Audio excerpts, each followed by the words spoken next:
good evening and a warm welcome to State of Business on our television. I'm Heshain Ali and let's have a look at the headlines first. Government suspends the proposed project to build a new international cricket stadium in Homagama. Cabinet decides not to provide 5,000 rupee relief allowance for the month of June. News in detail. The Homagama Cricket Stadium project, which was much controversial during last few days, has been suspended following a discussion between Prime Minister Mahinda Rajapaksa and a number of senior cricketers.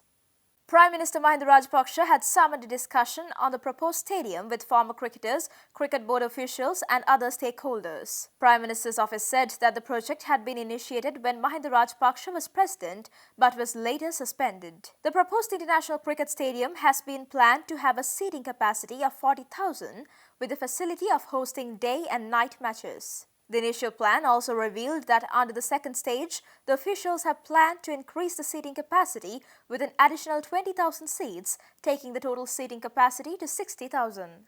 The senior cricketers have suggested to upgrade school cricket facilities instead and to improve cricket as a sport at the national level.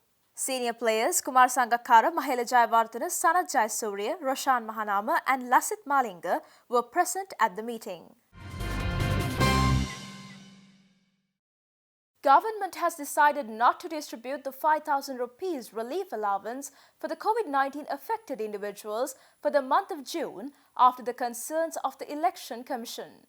This was announced by the co-cabinet spokesperson, Minister Dr. Bandula Gunawardena, at the cabinet press briefing held at the Department of Government Information today morning.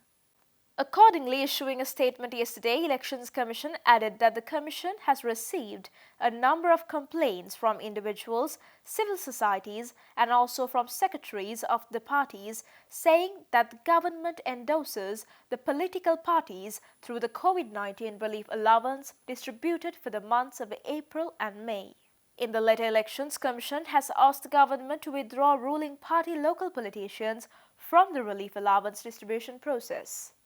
In the meantime, Minister Dr. Bandula Gunawardena today announced that concerning the appeal of the Elections Commission, the Cabinet has decided not to distribute the 5,000 rupees allowance for the parties affected by the COVID-19 for the month of June. Minister further added that 25.7 billion rupees was allocated to pay the 5,000 rupees allowance to over 5.1 million people for this month. However, the Elections Commission has not asked the government to halt the relief allowance. Instead, it has asked the government to reconsider whether providing 5,000 rupees allowance for the next month is essential if the virus is contained and the daily normal life of the people is properly resumed by then. Moreover, addressing the press briefing on cabinet decisions, Joint Cabinet spokesperson Minister Dr. Ramesh Patirana announced that the government has decided to increase the loan ceiling given to current business sectors and new entrepreneurs. Minister Dr. Ramesh Patirana today announced that the ceiling of the loan provided for the new small and medium-sized enterprises under the Swashakti loan scheme has been increased to 450,000 rupees from 200,000 rupees.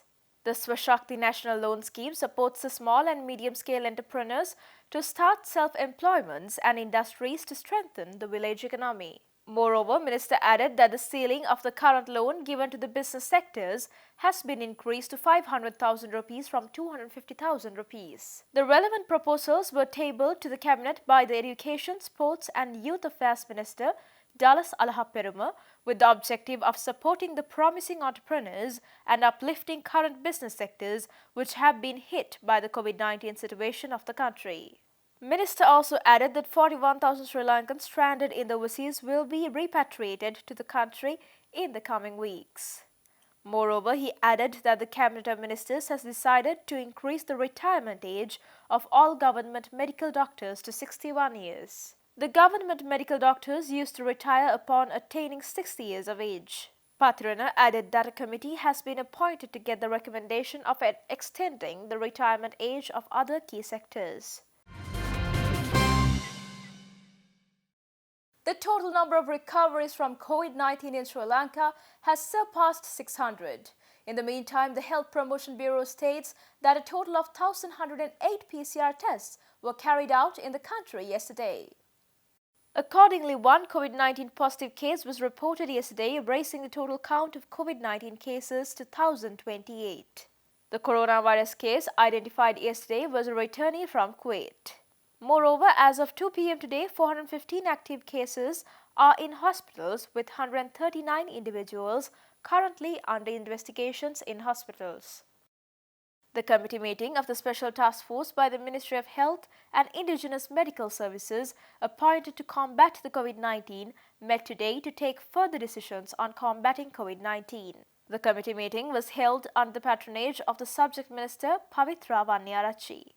With completion of their quarantine process, another 10 persons left the quarantine center established at Booster Naval Base today. These persons were sent off for homes following the healthcare guidelines of the government and also given away the quarantine certificates by the Navy. Of now, 168 persons and 22 groups have left the Booster Naval Quarantine Center after successful completion of their quarantine process. Meanwhile, 84 more Sri Lankans are currently undergoing the quarantine process at the center. In the meantime, more than 61,000 persons have been arrested for violating the curfew since March 20th, while more than 17,000 vehicles were seized. Stay tuned for more news right after this commercial break.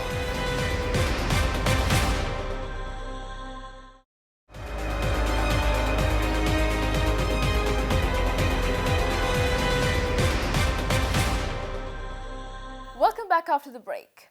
Most of the banks continue to make gains at the Colombo Stock Exchange trading today, and Commercial Bank of Ceylon stocks went up by 8 rupees and 10 cents, trading at 70 rupees and 20 cents a share. Stocks closed 3.26% higher at the end of the day today, with index-heavy John Keells and commercial banks making gains, recouping previous day's losses. The S&P SL20 index of the CSE today marked its highest daily percentage gain in CSE history, and the index gained 6.98% or 132.90 points to close at 2,037.04. The index, which includes the 20 largest companies listed on the CSE by market capitalization, was introduced in 2012 and since then has never seen such a percentage increase. The All Share Price Index also gained 129.58 points or 2.78% to close at 4,784.80.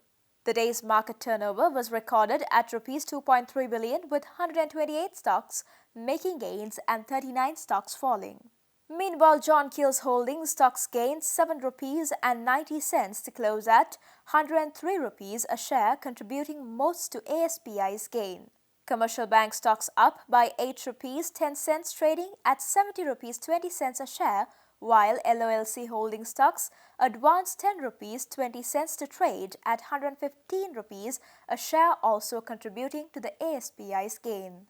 Out of 2.3 billion turnover, 79% to the turnover was contributed by the banking sector, with Hatton National Bank generating 1.2 billion rupees and Commercial Bank of Ceylon generating 406 million rupees. UNP Deputy Leader Ravi Karunanayake charges the present government over the unavailability of fertilizer for the farming community in the country. Making a statement to the media, one-time Finance Minister of the Good Governance regime, Karunanayake also suggests that a domestic gas cylinder of 12.5 kilograms could be sold at a price lower of 975. 2015 මම මුදල් ඇමති වශයෙන් බාර ගන්නකොට අපට අභියෝගයක් තිබ්බා 2650කට තිබ්බ ගෑස් සිලින්ඩර් එක අපි 1350කට අඩු කරා. අද තියෙන එක 150කින් අඩු වෙලා තියෙනකොට අපට පුළුවන් මේක 975කට විතර විකුණන්න.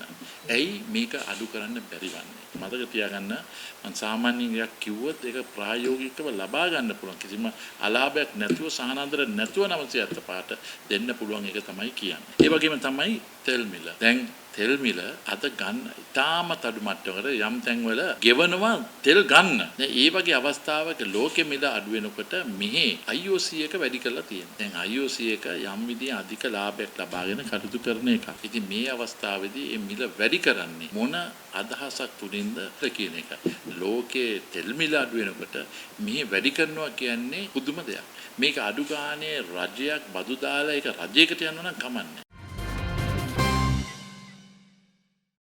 Health Minister Pavitra Vaniyarachchi says that Sri Lanka was capable of marking its name before the world for a number of achievements in the health sector while providing both the education and health services free of charge.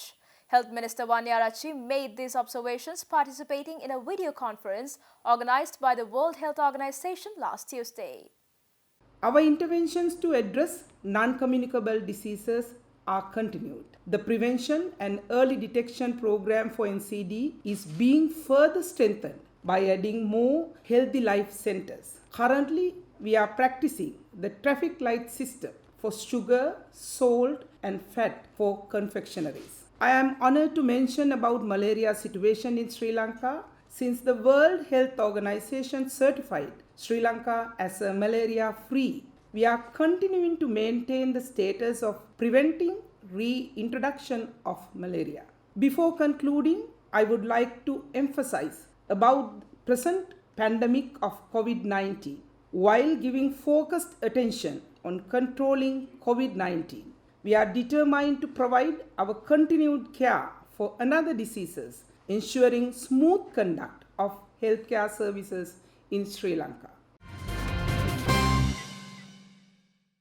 Stay tuned for the stock updates.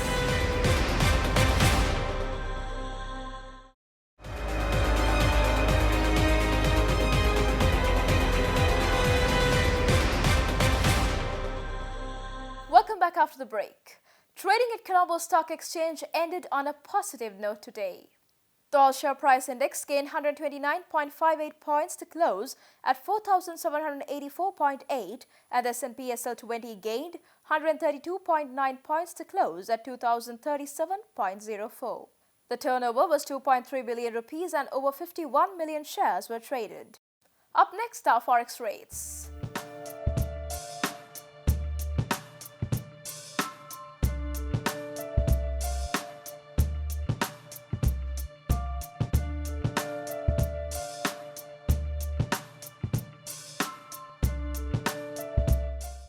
That's all news for today. See you tomorrow with State of Business. Until then, take care and good night.